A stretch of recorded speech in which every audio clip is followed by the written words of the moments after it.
Você já se perguntou o que é preciso para uma pessoa boa, alguém capaz de amar, de compaixão e de ética, cometer atos repetidos de autossabotagem cruel, ou até mesmo se tornar o carrasco da própria vida? Pense em alguém que você admira, ou melhor, pense em você. O que acontece quando a autodestruição se torna a sua zona de conforto? Imagine-se voltando repetidamente para relacionamentos que te diminuem ou destruindo o sucesso profissional no instante em que ele se torna real. Esta não é uma falha de caráter momentânea, é um padrão sombrio. O que aconteceria se eu dissesse que esse ciclo de sofrimento não é um azar, mas a execução de uma sentença interna? Hoje, mergulhamos na questão mais inquietante da natureza humana e do trauma. Por que pessoas boas buscam, inconscientemente, o maltrato e a punição? A resposta reside em uma crença devastadora que chamamos de defeito original. Este não é apenas uma história sobre o trauma dos outros. É um espelho, forçando-nos a olhar para dentro e perguntar: o que eu faria? Eu também poderia ser influenciado por essa sentença interna? Essa não é a neurose de quem está quebrado, mas a adaptação de quem sobreviveu a algo que não podia nomear. Para entender a profundidade desse programa de autossabotagem, precisamos ancorar na fonte. Essa crença de que somos inerentemente falhos é o cerne do que psicólogos como Brené Brown chamam de vergonha tóxica. Ela não é uma teoria abstrata, é o software de vigilância instalado em seu sistema límbico. A vergonha tóxica opera na alma como um juiz interno. Ela te convence que o problema não está no que você fez, mas em quem você é. Se você sente que a sua existência é o erro, então a dor é apenas a correção necessária. É por isso que você não se permite a felicidade. A diferença crucial é: a culpa diz, eu fiz algo de errado e posso consertar. A vergonha diz, eu sou o errado e não há conserto. A vergonha ataca a sua dignidade, o seu direito de pertencer. Ela é global, totalizante e, para quem a carrega, parece irrevogável. Neste vídeo, vamos fazer algo que a vergonha odeia. Vamos expô-la à luz.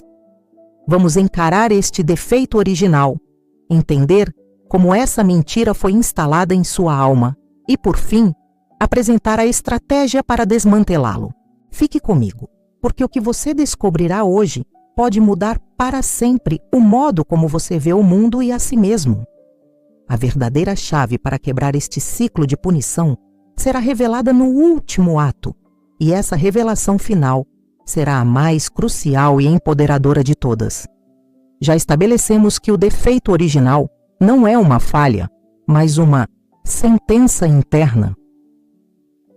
Agora, precisamos mergulhar na profundidade desse programa, entendendo como ele foi instalado. A vergonha não é um sintoma, mas um parasita psicológico que nasce do trauma relacional. A essência do trauma é a fragmentação. O defeito original é a manifestação mais intensa do que a psicologia do trauma chama de internalização do crítico. Não somos imunes. Todos carregamos a potencialidade tanto para a cura quanto para o autoextermínio. Pense nisso. Você já sentiu um impulso de autocrítica tão intenso que o assustou? Essa é a voz da ferida agindo, alimentada pela vergonha. Se deixada sem controle, essa voz se alinha perfeitamente com a profecia de que você é um erro. O problema não é o que nos acontece, mas a adaptação traumática que fazemos para sobreviver. A instalação começa na infância, no vínculo de apego. A criança é uma exploradora. Se a sua exploração é recebida com segurança e validação, ela constrói a crença de ser digna. Se é recebida com crítica constante, negligência emocional ou abuso, essa segurança é destruída. O cérebro infantil, num ato desesperado por sobrevivência, precisa dar sentido ao caos. Ele não pode concluir que o cuidador, de quem a vida depende, é perigoso ou falho. A única conclusão que protege o vínculo é: o problema sou eu.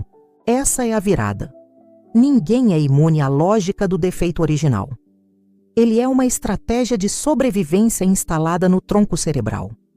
É uma mentira que a criança aceita como verdade para se manter conectada. O defeito original ganha força através do que a psicologia do desenvolvimento chama de dissociação. É o conceito mais avançado aqui. Para sobreviver à dor, você separa a parte que sofre da parte que observa. Essa separação impede que você se sinta completo e real. A crítica implacável que você ouve hoje em sua mente, o juiz interno, é apenas a voz daqueles que falharam em te amar, internalizada. É uma adaptação que protegeu a criança, mas que agora destrói o adulto. O luto não feito. A vergonha te proíbe de lamentar a infância roubada. O defeito original te diz que não há nada de bom a ser lamentado, porque você nunca foi bom para começar. A projeção. A vergonha te faz projetar o defeito nos outros. É mais fácil rotular o colega de trabalho ou o vizinho como errado ou falho do que encarar a crença de que você é o erro. O excesso de compensação. O defeito original te força a usar máscaras. Você pode se tornar um workaholic implacável, um perfeccionista exaustivo ou um salvador de todos, apenas para provar desesperadamente que você não é o defeito. O inimigo invisível. A vergonha vive escondida no silêncio. Ela prospera na negação e no isolamento. Enquanto você mantiver o defeito original como um segredo, ele manterá o controle sobre todas as suas decisões. A hipervigilância. Seu sistema nervoso está em constante estado de alerta, porque a vergonha te convenceu que a qualquer momento o seu defeito será descoberto e a punição será inevitável e total. A paralisia da ação. Muitos desistem de tentar ser felizes, porque o defeito original garante que todo esforço é fútil.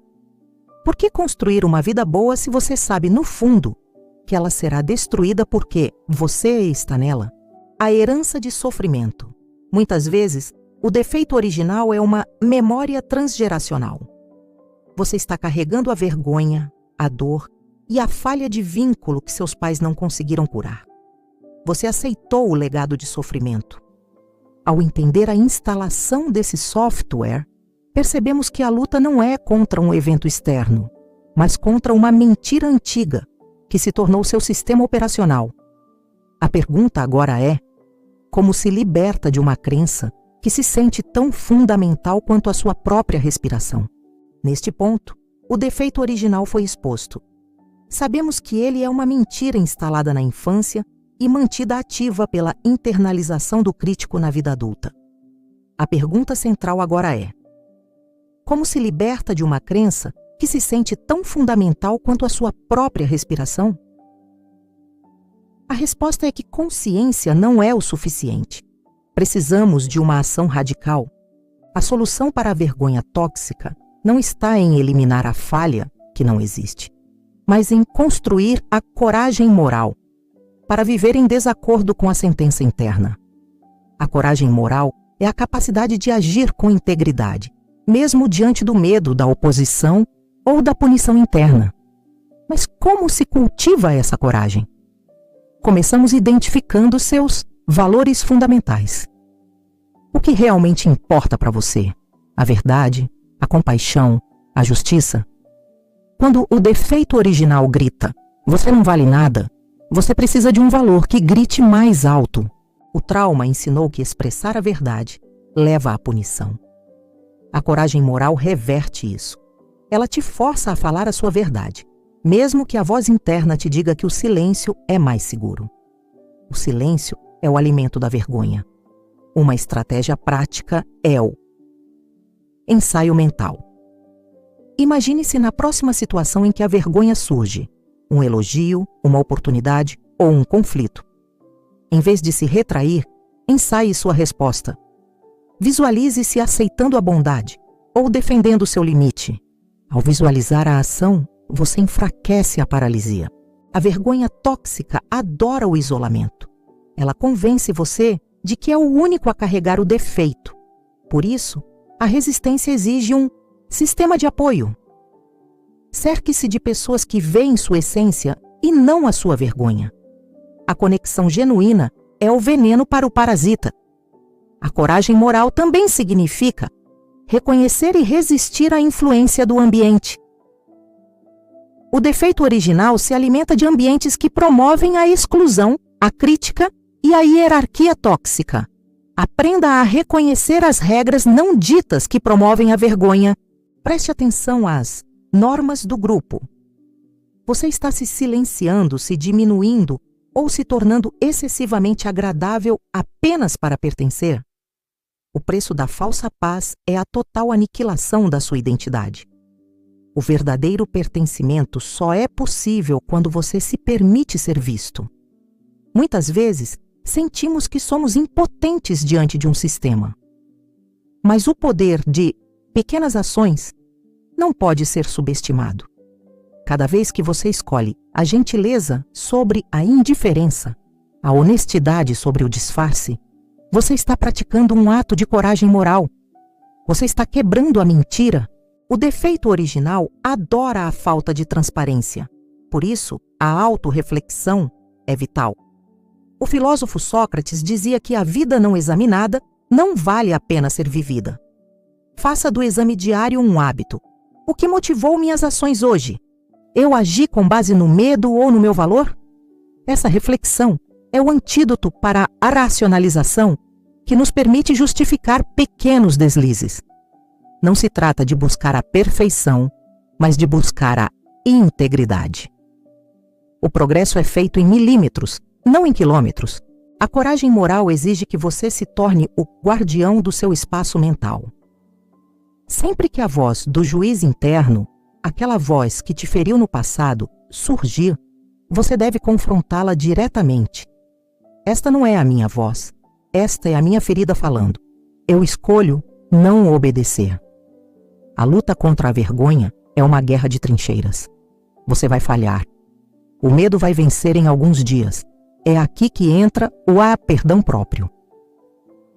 Perdoar-se não é desculpa, mas o reconhecimento de que o defeito original é uma ferida humana e não uma sentença divina. A capacidade de perdoar-se e de perdoar aos outros que o feriram é a ferramenta mais poderosa para romper o ciclo de punição. O perdão permite que você mova-se com propósito, em vez de ser arrastado pela culpa. O defeito original nos coloca em uma polaridade: ser o monstro ou ser a vítima. A coragem moral nos oferece uma terceira via: ser o agente. O trauma não é culpa sua, mas a sua cura é sua responsabilidade. Você pode ser uma força ativa para o bem, primeiro em si mesmo, depois no mundo. Chegamos ao ponto crucial. Percorremos o caminho da vergonha, desde a instalação infantil até as estratégias de coragem moral na vida adulta. Mas a cura não é completa até que confrontemos a pergunta definitiva: pode o defeito original ser neutralizado de uma vez por todas? A resposta, embora complexa, está em desenvolver a intencionalidade diária. Não espere por grandes catástrofes para ser o seu próprio herói. O heroísmo reside na escolha diária de agir em alinhamento com seus valores, mesmo quando a vergonha grita para você se esconder. Cultivar essa mentalidade significa buscar ativamente oportunidades para praticar pequenos atos de integridade. É escolher a bondade sobre a indiferença, a verdade sobre o disfarce. É o caminho inverso à racionalização que aprisionou o defeito original. Para aprofundar, devemos confrontar o medo da falha. O defeito original adora a ideia de perfeição, pois garante que você sempre falhará. A libertação vem quando você aceita que o fracasso é parte da experiência humana e que o crescimento reside em como você se levanta. E a capacidade de perdoar a si mesmo por ter cedido à vergonha e de seguir em frente com a responsabilidade de fazer melhor é a maior arma contra o defeito original. O perdão próprio permite que a culpa se torne aprendizado em vez de punição. Mas o insight mais poderoso de todos, aquele que transforma a maneira como vemos o defeito original em nós e nos outros, é o da interconexão humana. O escritor e sobrevivente Alexander Solzhenitsyn escreveu: a linha que separa o bem e o mal corre não entre estados, nem entre classes, nem entre partidos políticos, mas diretamente através de todo o coração humano. Essa realização é o ápice da jornada. O defeito original não é algo que te separa, mas algo que te conecta. A vergonha que você sente é sentida por todos. O potencial de autoagressão que você carrega, carregamos todos.